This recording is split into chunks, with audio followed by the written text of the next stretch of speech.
problem na kung marami ako niyan. Walang naniniwala sa akin kahit isa. Nabono ko ng 8,000 pesos. Grabe yung naging experience ko. Baka nag-give up ako.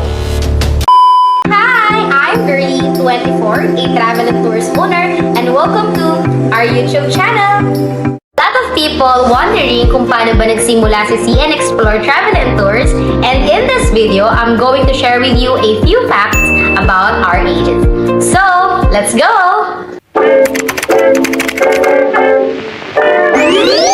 I'm the founder of CN Explore Travel and Tours. Hi, my name is Girly Maylula, 24, and currently residing in Calauan, Laguna. So, before ako mag-start sa CN Explore Travel Agency na meron ako ngayon, I'm a former HR recruitment specialist in Mandaluyong City. But that time, hindi naman si CN Explore agad yung binild ko na business or mga racket ko that time, no? So, if I'm not mistaken, 18 years old siguro, nag-start na ako mag-build ng mga mini business ko online. Siguro yung first ko na atinry that time na hindi nag-work is yung mga arts and craft business. Medyo mahilig kasi ako sa arts. But siguro, hindi naman lahat ng business talaga, marami kasing trial and error. So, hindi siya nag-boom or hindi siya nakilala. So, okay lang sa akin yon yung nangyari na yun kasi nag-iwan naman siya ng maraming lesson. CN Explore Travel and Tours started noong 2021 but not official. Kasi siguro that time, no, parang may doubt pa ako, itutuloy ko ba to, ganyan, or enough na ba yung knowledge ko para i-pursue yung ganitong business.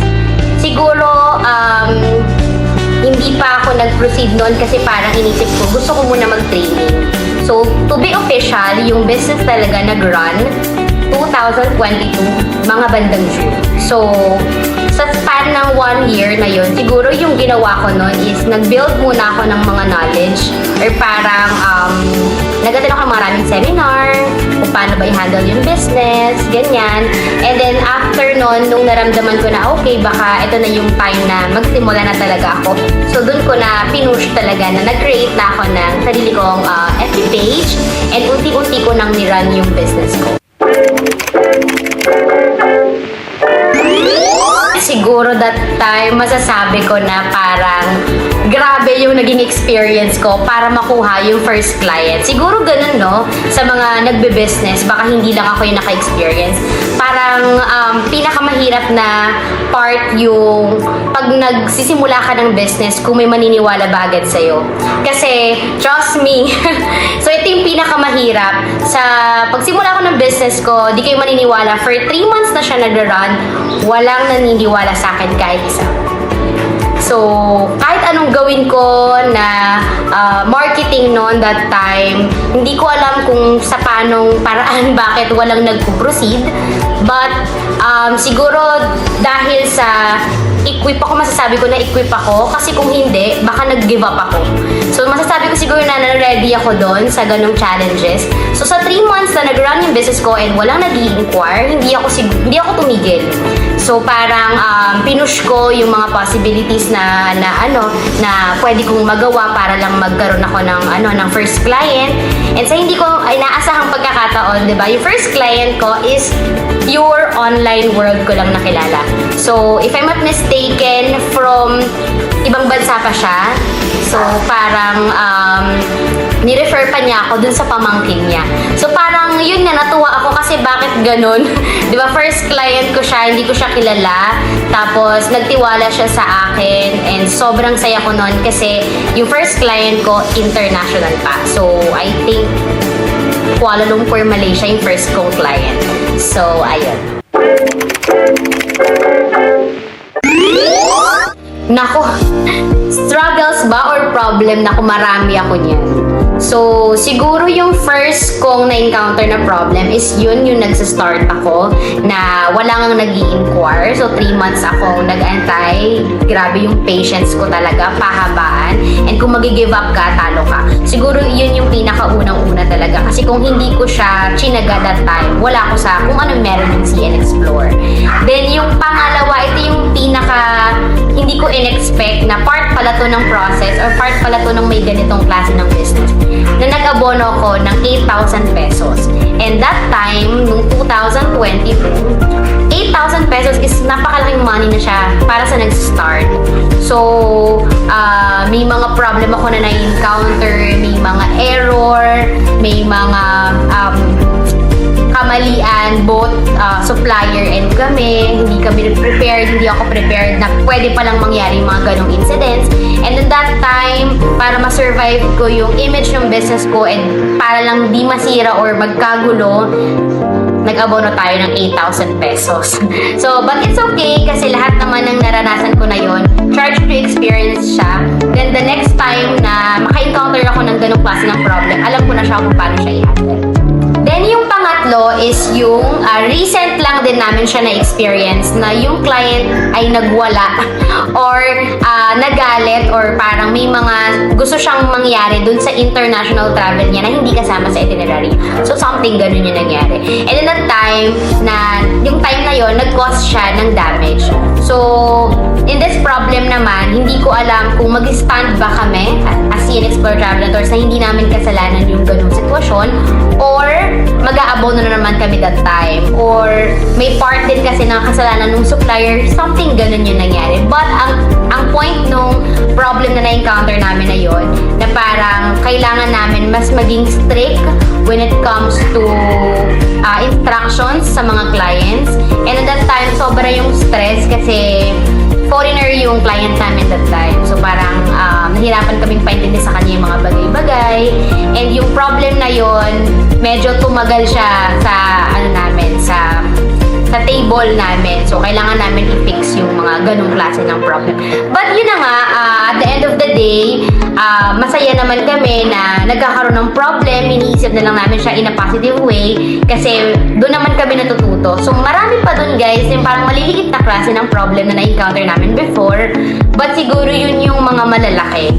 Then, thank God din kasi kung ano yung meron kami ngayon sa CN Explore Travel and Tours dahil yun sa mga failure, kamalian at saka sa mga naituro sa amin ng mga client namin before. Here at CN Explore Travel and Tours, we offer a lot of services. First is yung travel booking namin. So we have international and local travel package. Then if may mga client kami na gusto ng lot arrangement lang, pwede din naman. And then if ever na airfare lang, meron din naman kami. Then we also offer visa assistance, passport assistance, and affidavit of support assistance. So don't worry because we have a professional and skilled travel officers and technical team para i-assist kayo sa mga kailangan niyo. So by the way guys, we specialize solo and first-time traveler kasi most of our client talaga ay mga first-time and solo. So if interested kayo, you can check yung aming exact location sa aming FB page dito sa Calauan, Laguna. If may masasuggest naman ako sa mga travelers out there, so bukod sa pina-priority namin guys yung mga solo and first-time traveler, we still accommodate naman syempre yung mga couples, yung mga family, relatives, barkadas, ganyan. So mag-PM lang kayo sa amin kasi i-accommodate pa rin namin kayo. So siguro kung mamimigay ako na first advice ko sa inyo, ito yung pinakaunang-una at pinaka-importante, is maghanap kayo ng isang travel agency na legit. Talagang legit talaga siya. So, if kaya nyo pumunta sa office nila, go. Then, kung kaya ninyong hingin yung mga legalities nila and i-check sa mga website ng DTI and BIR, please gawin ninyo para yan siya sa safety ninyo. Kasi, madali na humanap ng travel agency ngayon. Ang dami ng travel agency. But the question is, legit ba yun at talagang tutulungan ba kayo? Kasi, based on our experience, ang dami namin na-encounter na mga client na, "Ma'am, may agency ako pero hindi po nila ako tinulungan." So, paano yun? So, parang may mga gano'n na tanong or mga ano sa amin yung mga client namin, diba? So, parang nakakalungkot lang kasi hindi sila na-assist ng tama, diba? So, ayun. And then, siguro yung pangalawa is kung first time travelers kayo, at kung mga solo kayo, which is yun naman talagang experts namin, I highly suggest na kung magpa-first out of the country kayo na travel, na piliin ninyo yung mga Asian countries lang muna. So, alin man sa Kuala Lumpur, Malaysia, Bangkok, Singapore, Hong Kong, dun muna siguro kayo. And then, the next time na mag-travel kayo, pwede na kayo sa mga bandang Europe, ganyan. So, ayun. And then, pangatlong advice, iwasan ninyo siguro yung medyo or sobrang murang mga packages. Kasi madami kaming na-encounter na mga clients na nasa scam sila kasi mas pinipili nila yung murang package. Kaya minsan, meron kaming mga nire-release na video. Meron din pala kaming TikTok account para dun sa mga videos kasi nagko-contact talaga ako ng mga maliliit kong videos na reminder sa mga clients namin.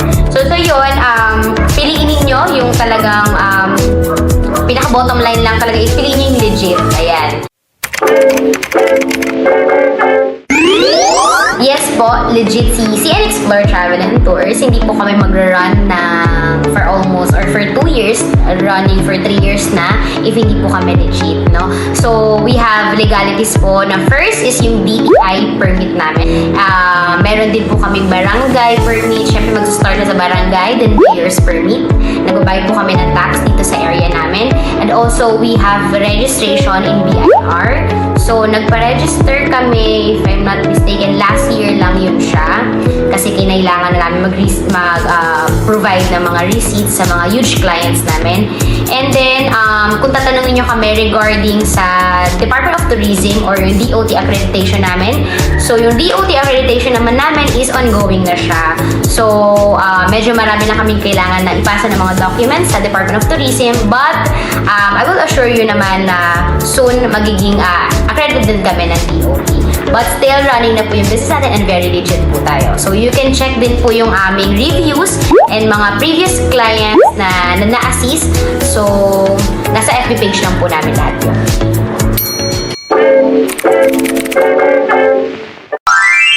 Here at CN Explore Travel and Tours, our main objectives is unang-una is of course is to provide hassle-free and guidance or support talaga sa mga clients namin. So, marami kasi nowadays na talagang travel agency. But the question is, matutulungan ba talaga nila kayo para maging hassle-free or problema? Di ba ang maibigay? So sa amin, we guarantee talaga yung support and pinagmamalaki namin yon kasi we're very hands-on talaga sa mga clients namin. Since I mentioned earlier, pina-priority namin is mga solo travelers and first-time travelers. Madalas kasi sila yung mga wala pang experience sa travel, so pahabaan ng pasensya kasi marami silang mga tanong. So doon, yun naman yung proud kami na kahit na napakarami ng tanong mo, na talagang nagkakainisan na, di ba, ang bawat isa, pero still, nandito pa rin kami to accommodate you.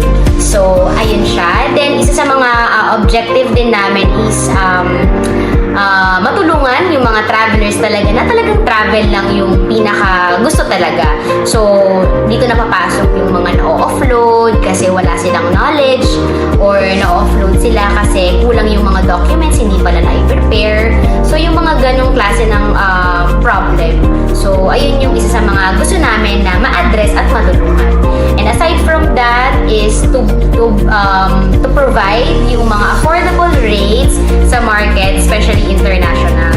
So as much as possible, gusto namin ibigay yung mga pinakamurang package kasi most of our clients naman is direct na sa mga partners namin international. So that's it, guys. I hope marami kayong natutunan at mas nakilala ninyo ang aming travel agency na CN Explore Travel and Tours. So if you have any questions, suggestions, you can comment down below. We will try our best na makapag-create ng weekly videos namin here in our YouTube channel. Kaya if interested kayo, make sure na you subscribe to our YouTube channel and click the notification bell para maging updated kayo sa aming mga videos. We also have Facebook page. You can follow us here and also on our TikTok account. So make sure guys na mag-follow kayo sa akin sa TikTok kasi grabe, napakarami kong videos and short tips doon na pwedeng makatulong sa inyo. And I guess, see you on our next vlog here at See and Explore Travel and Tours. We always make sure you travel safe, fun, and easy. Bye!